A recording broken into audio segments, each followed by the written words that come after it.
जय भोलेनाथ। आज हम आपको बताएंगे चिदंबरम मंदिर के बारे में, जो कि दक्षिण भारत के तमिलनाडु में स्थित है। उसे सभी चिदंबरम नाम के मंदिर से जानते हैं और इस वजह से वो मंदिर बहुत ही फेमस है। और उसकी जो वास्तुकला है वो जो सोने की, गोल्ड से ही पूरी परत उसमें लगाई गई है। तो आज हम इसी कहानी के माध्यम से आपको चिदंबरम मंदिर के बारे में बताएंगे। तो बने रहिए वीडियो के आखिर तक और विलुप्त उठाइए चिदंबरम मंदिर के बारे में। Dear viewer, please subscribe our channel. भगवान शिव ने जितने भी अवतार लिए उन सभी अवतार की मूर्तियां इस मंदिर में देखने को मिलती है। इस मंदिर में भगवान शिव की नटराज अवतार की मूर्ति स्थापित की गई है। और अब आगे हम आपको बताएंगे चिदंबरम मंदिर का इतिहास। इस मंदिर का निर्माण 12वीं और 13वीं शताब्दी में करवाया गया था। पल्लव, चोला, पांड्या, विजयनगर और चेरा वंश के राजा महाराजा ने इस मंदिर में समय समय पर बड़े बड़े बदलाव किए ताकि मंदिर में बिल्कुल अच्छी स्थिति में बने रहे। एक बार भगवान शिव थिल्लाई वन में घूम रहे थे, तभी उन्हें वहां पर ऋषियों का समूह दिखा। वो सभी ऋषि जादू, चमत्कार जैसे चीजों में विश्वास रखते थे और सभी ऋषियों की यह धारणा थी कि जादू और अनुष्ठान की मदद से भगवान को नियंत्रण में किया जा सकता है, भगवान को प्रसन्न किया जा सकता है। भगवान शिव उस जंगल में अपना रूप बदलकर एक भिक्षाटन का रूप देखकर घूम रहे थे और उनके साथ में भगवान विष्णु भी थे। उनके सभी मोहिनी रूप में साथ में जा रहे थे। उन दोनों को देखकर ऋषि मुनि और उनकी पत्नी जोर जोर से मंत्र का जप करने लगे और उन कुछ चमत्कार करके कुछ सर्पों को भिक्षु की तरफ छोड़ दिए। उन सांपों को देखकर भगवान शिव मुस्कुराए और उन्होंने सभी सांपों अपना गर्दन और कमर के चारों तरफ लपेट लिया। उसके बाद भी उन्होंने ऋषियों ने उस भिक्षु की तरह भयंकर बाघ को छोड़ दिया और उस बाघ को देखकर भगवान शिव ने उसे मार दिया और उसकी चमड़ी को अपने कमर में चारों तरफ ओढ़ लिया। उसके बाद भी उसी ऋषि ने एक बड़ा हाथी भगवान की तरफ छोड़ दिया और लेकिन भगवान शिव ने उस हाथी को भी मार दिया। उसके बाद भी ऋषियों के जादू की मदद से मूल्यांकन राक्षस तैयार किया और उसे भगवान से युद्ध करने के लिए भेज दिया। उस राक्षस को देखकर भगवान शिव मुस्कुराए और उस राक्षस की पीठ पर खड़े हो गए, जिसकी वजह से वो राक्षस एक की वजह से स्थिर हो गए और वो थोड़ा सा भी हिल नहीं पाया।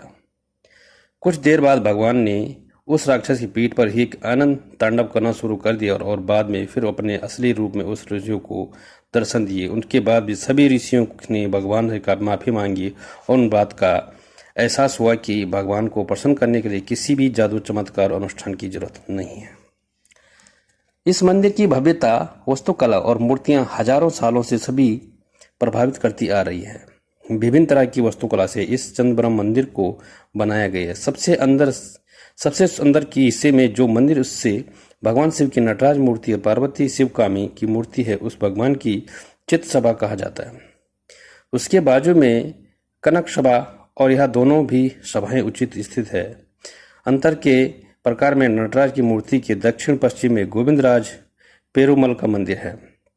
यहाँ का सबसे पवित्र मंदिर चित सभा पूरी तरह से ही लकड़ी से बनाया हुआ है और उसके सभी स्तंभ लकड़ी से ही बनाए गए हैं। इसका छत किसी झोपड़ी की तरह ही दिखता है। इस समय नटराज और शिवकामी की मूर्तियां स्थापित की गई है। एक मूर्ति लाल पड्डे के सामने और दूसरी मूर्ति काले पड्डे के सामने है। भगवान शिव के कायदे में चिदंबरम रहस्य और जहां पर बिल्वा के पत्ते रखे गए हैं। चिदंबरम मंदिर के सामने भगवान शिव और माता पार्वती स्वरूप स्थित और जब उनकी पूजा की जाती है तब उनके सामने दीपक जलाए जाते हैं। चित सभा में रक्त सभा, भक्ति और चंद्रमौलेश्वर का स्थापित शिवलिंग और कर्णासन के भैरवर मुख्य लिंगन की मूर्तियां भी स्थित है। कनक सभा के बिल्कुल चित सभा के सामने है और दोनों भी सभाएं काफी उच्च स्थान पर स्थित है। चित सभा कनक सभा में भी 1 मीटर ऊपर स्थिर है और उन पर जाने के लिए पहल 5 सीढ़ियां चढ़कर जाना पड़ता है और चढ़ते वक्त 75 मंत्र का जप भी करना पड़ता है। नटराज के मंदिर के अलावा भी यहाँ पर नृत्य सभा और जिसमें भगवान शिव की उड़त तांडव की मूर्ति है, उन अवतार में भगवान शिव ने नृत्य में तभी काली का भी विजय हासिल किया गया। उन सभा में भगवान शिव की सर्वेश्वर की मूर्ति है। नित्य सभा एक रथ की तरह ही है जिसे घोड़े लगाए गए हैं। यहाँ के देव सभा में पंचमूर्ति सोमाकंदर, पार्वती, विनायक और सुब्रमण्यम के चंद्रिकेश्वर और अन्य देवताओं की मूर्ति हैं। दूसरे प्रकार में मूलांधर रूप में भगवान शिव का शिवलिंग स्थिर है। बाहर के प्रकार में शिवकामी अम्मा देवी का मंदिर, शिव गंगा टंकी और 1000 स्तंभ का भवन तैयार है। इनके दिन पर नटराज की मूर्तियों को यहाँ पर लाया जाता है और शिव का भी सम्मान का बड़ा मंदिर दाई दिशा में स्थित है। इस मंदिर के मुख्य दंपन के छत पर महानायक समय में बनाई गई है पेंटिंग देखने को मिलती है। इस मंदिर की दीवारों पर नर्तक, नगाड़ा और बजाने वाले संगीतकार की तस्वीरें देखने को मिलती है। यहाँ का बड़ा भवन स्तर की रथ की तरह ही दिखता है। इसके प्रवेश द्वार पर 2 हाथी और बाजू में नृत्य करने वाले लोगों के चित्र बनाए गए हैं। यहाँ का पांड्या वंश में बनाया गया सुब्रमण्य मंदिर भी प्रकार के बाहर से दिशा में स्थित है और यह भवन 1000 स्तंभ से बना हुआ है। सुब्रमण्य का मंदिर ही रथ के रूप में ही बनाया गया और उसे पांड्या नायांकन नाम से बुलाया जाता है। यहाँ बनाए गए गोपुरम सबसे भव्य और शानदार दिखते हैं।